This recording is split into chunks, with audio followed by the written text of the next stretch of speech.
P T I ارکانی assembly کی گرفتاریاں، speaker کا رہا کرنے کا حکم۔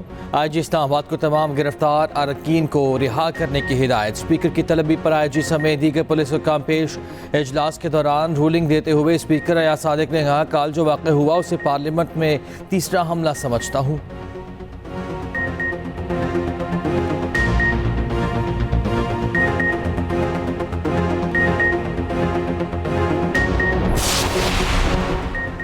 پی ٹی آئی کی گرفتاریوں پر قومی اسمبلی کا ارکان کا احتجاج۔ پارٹی رہنماؤں کی گرفتاری پر علی محمد خان کی جذباتی تقریر۔ کہا، پی ٹی آئی رہنماؤں کی گرفتاریاں جمہوریت کا نامائی ہے۔ یہ جمہوریت پر حملہ ہے، پاکستان پر حملہ ہے، آئین پر حملہ ہے۔ تحقیقات کی جائیں وہ نقاب پوش کون تھے۔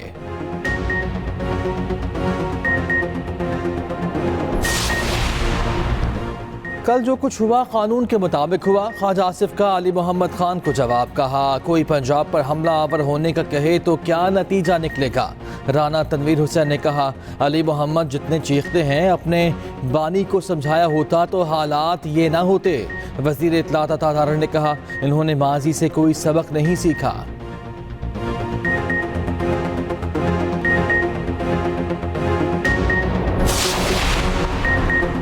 پارلیمنٹ ہاؤس میں گرفتاریوں پر حکومت اور اپوزیشن یک زبان۔ محمود خان اچکزئی نے کہا، کل پارلیمنٹ اور آئین کی بے عزتی کی گئی۔ سید نوید قمر نے کہا، پارلیمنٹ پر حملے جیسی کارروائیوں کا ساتھ نہیں دیں گے۔ مصطفیٰ کمال کی بھی کل کے واقعے کی شدید مذمت۔ اسپیکر سے ایکشن لینے کا مطالبہ۔ وزیر قانون اعظم نذیر تارڑ نے کہا، اگر زیادتی ہوئی تو غلطی مانیں گے، درستگی بھی کریں گے۔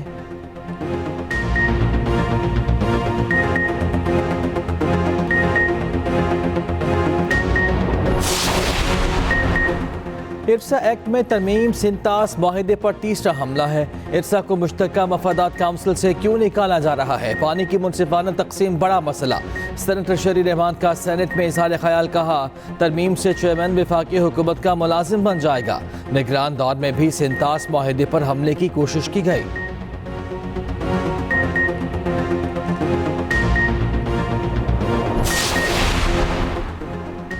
اسٹیبلشمنٹ سمیت کسی بھی فریق سے مذاکرات کے دروازے بند کر رہا ہوں۔ بانی پی ٹی آئی کی ڈیالہ جیل میں صحافیوں سے غیر رسمی گفتگو۔ کہا، یہ اجازت دیتے ہیں یا نہیں 21 ستمبر کو لاہور میں جلسہ کریں گے۔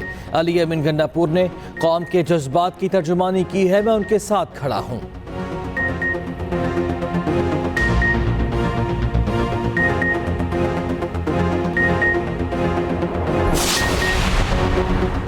اے ٹی سی نے شعیب شاہین کے جسمانی ریمانڈ پر فیصلہ محفوظ کر لیا۔ شیر افضل بربت سمیت دیگر پی ٹی آئی رہنماؤں کی بھی پیشی۔ اسلام آباد میں پرامن جلسہ ایکٹ کے تحت تھانہ سنجانی میں ایف آئی آر درج۔ مقدمے میں علی امین گنڈاپور اور محمود خان اچکزئی کو بھی نامزد کیا گیا۔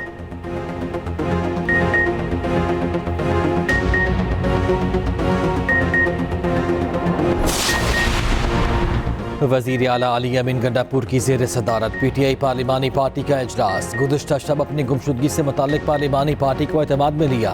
علی امین گنڈاپور نے کہا، ہم ملک میں آئین کی بالادستی کی جنگ جاری رکھیں گے۔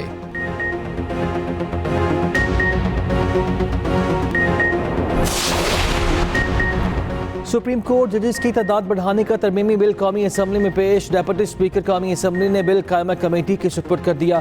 محمود اچکزئی نے بل کی مخالفت کی۔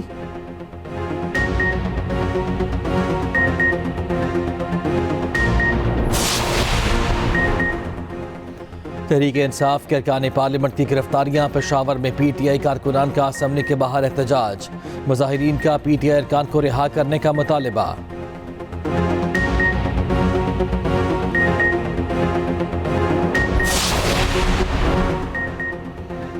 افغان طالبان کی پاک افغان سرحد پر بلا اشتعال جارحیت۔ سیکیورٹی فورسز کا منہ توڑ جواب۔ 16 افغان طالبان ہلاک اور 27 زخمی۔ سیکیورٹی ذرائع کے مطابق افغان طالبان کے 2 ٹینک بھی تباہ کر دیے گئے۔ 7 ستمبر کو پلوسید سے پاکستانی چیک پوسٹوں پر بڑے ہتھیاروں سے فائرنگ کی گئی۔ فائرنگ کا سلسلہ 8 اور 9 ستمبر کے شام تک جاری رہا۔ سیکیورٹی فورسز کا کسی بھی قسم کی بلا اشتعال جارحیت کا منہ توڑ جواب دینے کا عزم۔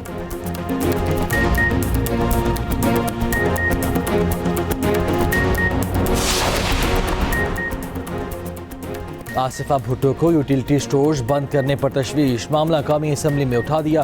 نقطہ اعتراض پر کہا یوٹیلیٹی سٹورز کی بندش سے 25,000 ملازمین بے روزگار ہو جائیں گے۔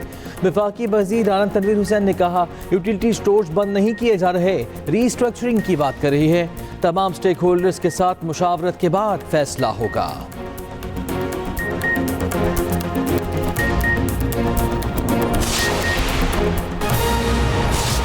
پہ بیٹھتے ہیں،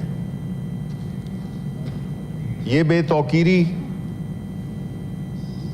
ہر طرح سے قابل مذمت ہے، اور ہم یہ سمجھتے ہیں کہ جس طرح سے مجھے افسوس ہے کہ پارلیمنٹ تو سب کی سانجھی ہے، اور جو پارلیمنٹ کا وقار کل جو مجروح ہوا، بری طرح مجروح ہوا، پورے پاکستان نے دیکھا، لیکن ایک لفظ بھی ٹریجری بینچز سے اس کو کنڈیم کرنے کا نہیں آیا،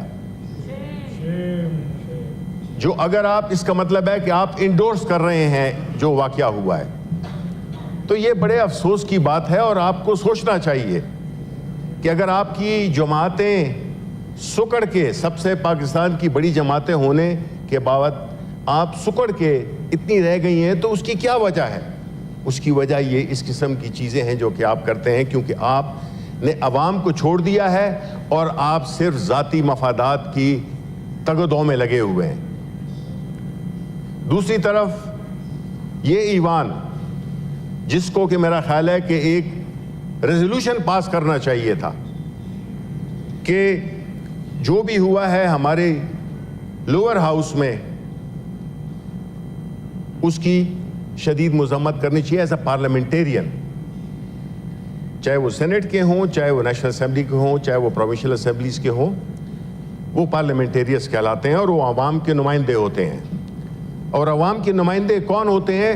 وہ ہوتے ہیں جن کو کہ قوم نے اپنے ووٹ سے منتخب کیا ہو، وہ نہیں ہوتے کہ جن کو فارم 47 کے ذریعے الیکٹ کرا دیا گیا ہو۔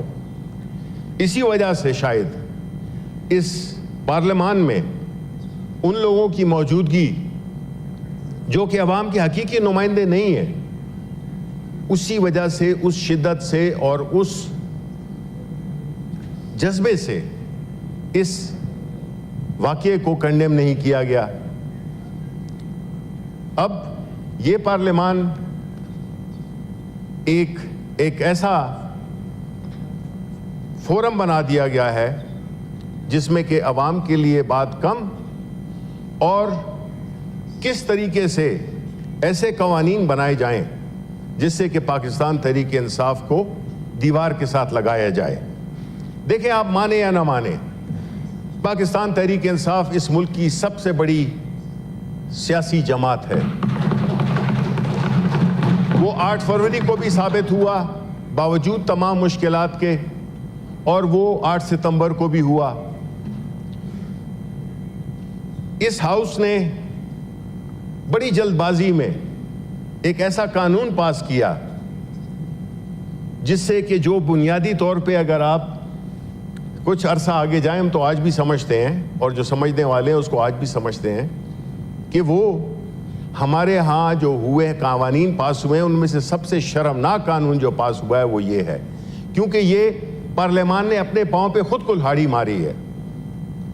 ہم استعمال ہوئے ہیں، ہم نے جمہوری قوتوں کے راستے میں دیواریں کھڑی کر دی ہیں۔